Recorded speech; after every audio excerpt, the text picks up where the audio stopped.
ओम भूर्भुवः स्वः तत्सवितुर्वरेण्यं भर्गो देवस्य धीमहि धियो यो नः प्रचोदयात्। गायत्री मंत्र। आखिर इस गायत्री मंत्र का सनातन में क्या महत्व है, क्यों इतना महत्वपूर्ण माना जाता है गायत्री मंत्र, और क्या है इसकी विशेषता, इस बारे में जानने का प्रयास करते हैं। मित्रों, गायत्री मंत्र को सनातन एवं आदि मंत्र माना गया है।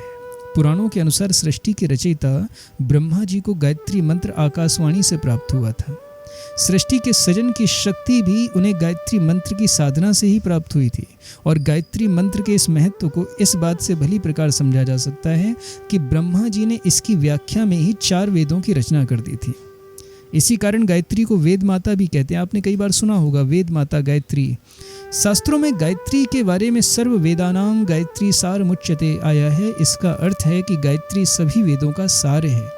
यदि हम बृहद योगी याज्ञवल्क्य की स्मृति की बात करें तो इसमें गायत्री मंत्र की श्रेष्ठता के विषय में बड़ा सुंदर श्लोक लिखा हुआ है कि नास्ति गंगा समम तीर्थम न देवः केशवात् परः गायत्र्यास्तु परम जप्यम न भूतो न भविष्यति। अर्थात सृष्टि में गंगा के समान कोई तीर्थ नहीं है, श्री कृष्ण के समान कोई देव नहीं है, और गायत्री के समान जप करने योग्य कोई दूसरा मंत्र नहीं है। श्रीमद् भगवद गीता की बात करें तो श्रीमद् भगवद गीता में भगवान श्री कृष्ण स्वयं कहते हैं कि गायत्री छंद साम अहम, अर्थात मंत्रों में गायत्री मंत्र मैं ही हूँ। अगर हम देवी भागवत की बात करें तो देवी भागवत के अनुसार नरसिंह, सूर्य, वराह, तांत्रिक और वैदिक मंत्रों का अनुष्ठान गायत्री मंत्र के जप के बिना निष्फल माना जाता है, निष्फल हो जाता है। यहीं अगर हम सावित्री उपाख्यान की बात करें तो यहाँ तो कुछ अलग ही लिखा है। लिखते हैं कि यदि दिन भर में गायत्री मंत्र का केवल एक बार भी जप कर लिया जाए तो पूरे दिन के पाप नष्ट हो जाते हैं, और यदि दिन भर में इस मंत्र को 10 बार जप लें तो दिन रात के पाप समाप्त हो जाते हैं। यदि 100 बार इस मंत्र का जप कर लिया जाए तो महीने भर के, और यदि 1000 बार इस मंत्र का जप कर लिया जाए तो वर्षों के पाप नष्ट हो जाते हैं। अब यहीं पर बात नहीं रुकती। लिखते हैं कि 1 लाख बार जप से जीवन भर के, 10 लाख बार जप से अनेक जन्मों के, और 1 करोड़ जप से समस्त जन्मों के पाप नष्ट हो जाते हैं।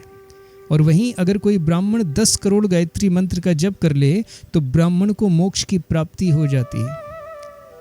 अन्य ग्रंथों की बात करते हुए यदि हम अग्नि पुराण की बात करें तो अग्नि पुराण के अनुसार गायत्री मंत्र से बढ़कर जप करने योग्य कोई भी मंत्र नहीं है।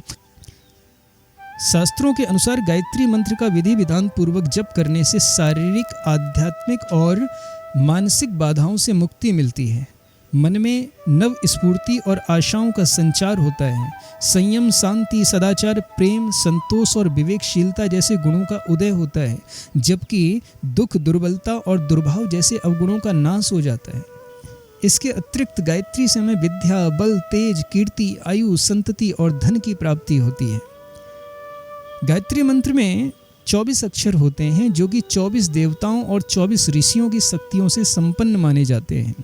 मित्रों, गायत्री मंत्र का उच्चारण करने से देवताओं और ऋषियों से संबद्ध शरीरस्थ नाड़ियों में प्राण शक्ति का स्पंदन आरंभ हो जाता है, और इसके साथ ही संपूर्ण शरीर में ऑक्सीजन का संचार बढ़ जाता है, जिसके फलस्वरूप समस्त प्रकार के विकार जलकर नष्ट हो जाते हैं।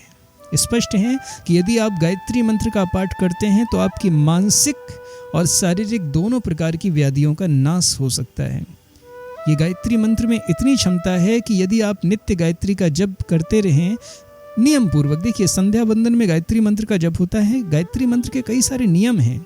पहली बात तो ये गोपनीय रखा जाता है, किसी से सदैव आप बता नहीं सकते। दीक्षा लेने के बाद ही आप जप करें, ऐसे कुछ नियम बताए जाते हैं। इसलिए गायत्री मंत्र का अगर विधि विधान से हम जाप करें तो हमारे जीवन के समस्त प्रकार के पापों का ये नाश करने में सक्षम है। आशा करते हैं कि गायत्री मंत्र के विषय में जानकारी प्राप्त करके आप आनंदित हुए होंगे। सनातन के जो आध्यात्मिक और धार्मिक तथ्य हैं उनका वैज्ञानिक दृष्टिकोण लोगों तक पहुंच सके, यही हमारा उद्देश्य है। तो आप भी इस वीडियो को ज़्यादा से ज़्यादा लोगों तक पहुंचाने में मदद करें। मिलते हैं फिर किसी दूसरे वीडियो में एक नई जानकारी के साथ। राधे राधे, जय श्री कृष्ण।